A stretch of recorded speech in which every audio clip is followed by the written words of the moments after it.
Hello, അപ്പോൾ good morning. അപ്പോൾ അതേ സമയം 7 മണിയായി. ഇവിടെ ന്യൂസൊക്കെ ഇങ്ങനെ ഓടിക്കൊണ്ടിരിക്കുകയാണ്.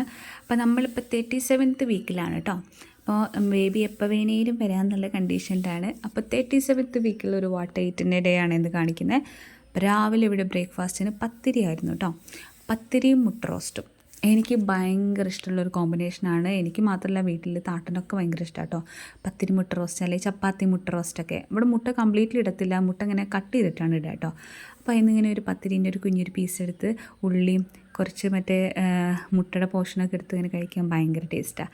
അപ്പോൾ അത് കഴിഞ്ഞ് ഞാൻ മരുന്ന് കഴിച്ചു. ദെൻ കുളിയൊക്കെ കഴിഞ്ഞ് വന്നപ്പോൾ പാലും പഴവും പിന്നെ രാവിലത്തെ പത്തിരി ബാക്കിയുള്ള ഒരു പത്തിരി എടുത്തു. പിന്നെ ഉച്ചയ്ക്ക് ഉണ്ടാക്കിയ ചിക്കൻ പാർട്സിൻ്റെ കൂടെ കൂട്ടി നന്നായിട്ട് കഴിച്ചു. പിന്നെ ഉച്ചയ്ക്ക് നമുക്ക് ഫുഡ് എന്ന് പറയുന്നത് മുരിങ്ങേൻ്റെ ഇല തോരനുണ്ട്, അതേപോലെ തന്നെ കടുമാങ്ങ അച്ചാർ, പിന്നെ ചിക്കൻ പാർട്സ് ഡ്രൈ ഫ്രൈ ആക്കിയത്, കുമ്പളങ്ങ ചക്കക്കുരു കറിയാണ് ഇന്നത്തെ ഉച്ചയ്ക്ക് കേട്ടോ. അച്ചാർ എൻ്റെ ഹസ്ബൻഡിന് വീട്ടിൽ നിന്ന് കൊടുത്തു വിട്ടതാണ്. അപ്പോൾ അതൊക്കെ കൂട്ടിയിട്ട് അച്ചാറൊക്കെ ഇങ്ങനെ കടിച്ച് നന്നായിട്ട് ഉച്ചത്തെ ഫുഡ് കഴിച്ചു. ഞാൻ ഓൾറെഡി ഒരു ഫുഡിയാണ് കേട്ടോ.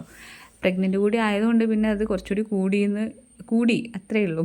പിന്നെ അത് കഴിഞ്ഞിട്ട് മാങ്ങ കട്ട് ചെയ്ത് വെച്ചിട്ടുണ്ടായിരുന്നു, അത് കഴിച്ചു. വൈകിട്ടായപ്പോൾ നമുക്ക് പഴുത്ത ചക്കയും പച്ചച്ചക്കയും കിട്ടിയിട്ടുണ്ടായിരുന്നു, ഒക്കെ വരിക്കച്ചക്ക കേട്ടോ. അപ്പോൾ പഴുത്ത ചക്ക കുറച്ച് കഴിച്ചു, ഒരു 2-3 ചുള കഴിച്ചു. പിന്നെ പച്ചച്ചക്ക അമ്മ ചക്ക കൂട്ടാനുണ്ടാക്കിയിട്ടുണ്ടായിരുന്നു, ചക്കപ്പുഴുക്ക്. അതും കട്ടൻ ചായയൊക്കെ ഭയങ്കര കോമ്പിനേഷനാണ്. അതൊക്കെ എനിക്ക് ഭയങ്കര ഇഷ്ടമുള്ള ഫുഡാണ്. അപ്പോൾ അത് കഴിച്ചു. ദെൻ നൈറ്റിൽ എന്ന് പറയുന്നത് ഉച്ചത്തെ സെയിം തന്നെയായിരുന്നു.